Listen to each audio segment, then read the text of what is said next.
आज क्राइम तक पर बताएंगे यूपी के 3 बाहुबली माफिया डॉन की कहानी, जिन्हें सिर्फ गुस्से और बदले की आग ने बना दिया कुख्यात। आइए जानते हैं क्या है इनकी कहानी। नंबर 1 पर आता है mafia don Sunil Rathi. Number 2 पर बात करेंगे सुभाष ठाकुर की। इसके बाद आखिरी में बताएंगे यूपी के कुख्यात गैंगस्टर श्री प्रकाश शुक्ला की कहानी पुलिस ऑफिसर की जुबानी। पिता की हत्या के बाद जुर्म की दुनिया में कदम रखने वाले का नाम है सुनील राठी। सुनील राठी अपने पिता की हत्या को पचा नहीं पाया और बदले की आग में जुर्म की दलदल में कूद पड़ा। वैसे तो यूपी में कई बाहुबली हुए, लेकिन सुनील राठी का दबदबा यूपी से लेकर उत्तराखंड तक रहा। और तो और माफिया सुनील राठी पर मुन्ना बजरंगी को जेल के अंदर ही मारने का आरोप भी लगा है। वो 90 का दौर था। पश्चिमी यूपी का बागपत जिला खेती और किसानी के लिए जाना जाता था, जिसकी वजह से लोग यहाँ काफी संपन्न थे। इसी बीच बागपत में अपराधियों की राजनीतिक खेमेबाजी से गैंग वॉर की घटनाएं दिन ब दिन बढ़ने लगी। तभी सुनील राठी के पिता नरेश राठी टिकरी के चेयरमैन बन गए। चूंकि सुनील राठी के पिता नरेश राठी इलाके के बड़े किसान और राजनीतिक शख्सियत थे, इसी वजह से काफी लोगों को खटकने से लगे थे। तभी साल 1999 में पारिवारिक रंजिश की वजह से नरेश राठी की हत्या कर दी गई। दरअसल सुनील राठी के पिता की हत्या एक चुनावी रंजिश की देन थी, जिसका आरोप साहब सिंह राठी और मोहकम सिंह राठी पर लगा। बस फिर तो क्या था, यहीं से सुनील राठी की जिंदगी बदल गई और उसने उसी दिन पिता की हत्या का बदला लेने की कसम खा ली। सुनील राठी साल 2000 में पिता की हत्या के 1 साल बाद ही हत्या के आरोपियों को मौत के घाट उतार दिया था। इस दौरान सुनील राठी पर एक के बाद एक लगातार 4 हत्याओं का आरोप लगा और पूरे इलाके में सुनील चर्चा में आ गया। आपको बता दें कि माफिया सुनील राठी का नाम साल 2018 में एक बार फिर सुर्खियों में आया। वजह डॉन मुन्ना बजरंगी था। यूपी के बड़े डॉन मुन्ना बजरंगी की जेल में हत्या की गई और नाम सुनील राठी का आया। दरअसल बागपत जेल में डॉन मुन्ना बजरंगी और सुनील राठी दोनों बंद थे। तभी राठी ने मुन्ना बजरंगी की बैरक में घुसकर उसका मर्डर कर दिया। फिलहाल सुनील राठी जेल में अपनी सजा काट रहा है।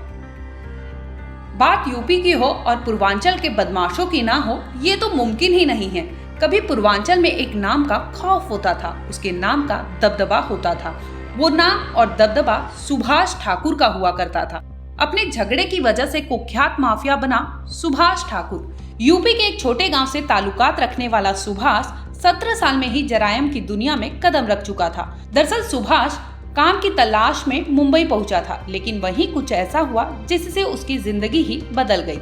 हुआ यूं कि उसका एक दोस्त विरार इलाके में पाव भाजी का ठेला लगाता था। तभी हफ्ता वसूली के लिए कुछ मराठी गुंडे आ जाते हैं। इन लोगों से सुभाष और उसके दोस्त की कहासुनी हो जाती है और बात बढ़ जाती है। दरअसल बात इस कदर बढ़ जाती है कि सुभाष उन मराठी गुंडों की जमकर पिटाई कर दिया था। इसके बाद मामला पुलिस तक जा पहुंचा। बता दें कि झगड़े के बाद लोकल मराठी लड़कों ने पुलिस में अपनी सेटिंग के बूते सुभाष के खिलाफ थाने में रिपोर्ट दर्ज करवाई, जिसके बाद पुलिस सुभाष को उठा ले गई और पुलिस उसकी पिटाई करके उसे जेल भेज दी थी। हालांकि जल्द ही सुभाष को जमानत मिल गई। जेल से बाहर आने के बाद भी पुलिस सुभाष को परेशान करने लगी। चूंकि लोकल मराठी लड़कों को स्थानीय नेताओं की शह थी, यही वजह थी कि उन लड़कों के दबाव में पुलिस आए दिन सुभाष को झूठी शिकायत के आधार पर पकड़ लाती और परेशान करती थी। बस फिर तो क्या था, सुभाष ठाकुर कुछ ही महीनों में माया नगरी के बारे में काफी अच्छे से समझ गया था कि अगर यहाँ रहना है तो दबकर नहीं बल्कि लोगों को दबा कर रहना होगा। वहीं से सुभाष ठाकुर की एंट्री जुर्म की दुनिया में हुई। अब सुभाष एक के बाद एक ताबड़तोड़ कई वारदातों को अंजाम देने लगा। जल्द ही वो समय आया जब मुंबई में लोग सुभाष ठाकुर के नाम से कांपने लगे थे। बता दें कि सुभाष के खिलाफ 50 से ज्यादा संगीन मामले चल रहे हैं। समय के साथ साथ उसने अपना हुलिया भी बदल लिया। अब वो लंबी दाढ़ी में नजर आता है। उसका हुलिया अब बाबाओं जैसा हो गया है। यही वजह है कि अब उसे लोग बाबा कहकर बुलाते हैं। हालांकि सुभाष यूपी के फतेहगढ़ जेल में बंद है। अब आखिरी में बात करेंगे गैंगस्टर श्री प्रकाश शुक्ला की। आखिर बहन को छेड़ने वाले का मर्डर करके कैसे बना गैंगस्टर। ये श्री प्रकाश शुक्ला अपने 2 साथियों के साथ ये यहाँ से दिल्ली से कहीं बाहर जाने वाला, दिल्ली में ओरिजिनली था, दिल्ली से कहीं बाहर जाने का इरादा था। वहाँ चेज़ किया गया। पहले ये सूचना थी कि ये प्लेन से कहीं जाएंगे, लेकिन वो सूचना फिर नहीं, संभव तक नहीं गया, प्लेन छूट गया, कोई बात हुई। उसके बाद इन्होंने इसको चेज़ किया तो ये इस रोड पर, लिंक रोड थाने के पास वाली से पगवाल से रोड जाती है वसुंधरा कॉलोनी के, उधर जाता हुआ वो गया। और एसटीएफ की टीम और दिल्ली पुलिस की भी टीम थी, दोनों ने इनका वहीं से पीछा किया था। और पीछा करने के बाद इन दोनों में यहाँ करीब 2:15 बजे दिन में जब काफ़ी नज़दीक दोनों आ गए तो फिर फायरिंग हुई दोनों तरफ से। और वो लोग एक सीलो कार में थे, ये भी इनफैक्ट किसी अपराध में इस्तेमाल करके इनके पास आई थी। और ये गाड़ी के बारे में पहले से भी पब्लिक भी, लोग कई अखबारों में भी आ गया था कि इनके पास ये गाड़ी है, हम लोगों को भी सूचना थी। तो वो उसमें जा रहे थे, नीले रंग की गाड़ी।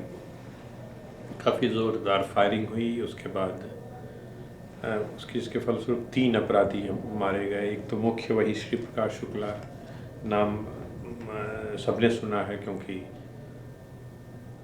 बहुत बड़ी बड़ी घटनाएं जो हुई हैं राज्य में, उनमें से कई में इसके हाथ रहे हैं। कुल मिला के हीनस जो है गंभीर अपराध इनके, इसके खिलाफ कम से कम 25 नोन ज़्यादा हैं। अभी उनको हम अपराधी इतिहास जो है उसको हम लोग फिर दोबारा देख रहे हैं। अपराधी, ऐसे अपराधी आमतौर पे इनकी विशेषता ये होती है कि एक स्टेट या एक जनपद में ये कार्य नहीं करते हैं। ज़्यादातर अगर यहाँ क्राइम किया तो फिर दिल्ली चले गए तो उससे लिंक टूट जाता है और दिक्कत होती है। कि कल्याण सिंह को मारने का कुछ दिन पहले इनका अखबार में आया था, तो क्या आपको लगता है कि राज्य सरकार इसके लिए कुछ पुरस्कार वगैरह भी रखे हैं? इसके लिए काफ़ी पुरस्कार श्री प्रकाश शुक्ला का पिछले कई सालों से 2-3 साल विशेष करके, एक लखनऊ में घटना हुई थी किडनैपिंग की जिसमें इसका नाम ज़ोर शोर से आया। पूर्वी उत्तर प्रदेश और लखनऊ खास करके इसमें कई घटनाओं में रहा। ये जो आप बात कह रहे हैं ये बहुत 3-4-5 रोज़ पहले की है। ये इस पर 2 लाख रुपया श्री प्रकाश शुक्ला पर इनाम घोषित था और ये बाकी दोनों पर 20-20 हज़ार के इनाम घोषित थे। 50,000 के इनाम की संस्तुति की गई थी जो अंडर कंसिडरेशन था, राज्य सरकार को भेजा गया था। तो ये अभी जो ये पिछले 4 रोज़ पहले किसी अखबार में था और अन्य एक आध स्थान पर ही निकली थी, लेकिन इसके पहले से काफ़ी ये ऑपरेट कर रहा था। इस डिस्ट्रिक्ट के थे ये समस्त क्रिमिनल जो हैं पूर्वी उत्तर प्रदेश में के रहने वाले हैं, लेकिन इनका रेमिफिकेशन अब उत्तर प्रदेश पूरा था, लखनऊ खास करके, और दिल्ली, गाज़ियाबाद और नोएडा समझ लें कि इसको यहाँ विशेष आना जाना था, हाइड आउट, यहाँ रहने का, शेल्टर पाने का, सपोर्ट पाने का, ये यहाँ था। कई घटनाएं दिल्ली में इसने की थी, लेकिन उत्तर प्रदेश पूरा ही करीब करीब फील्ड इनका था।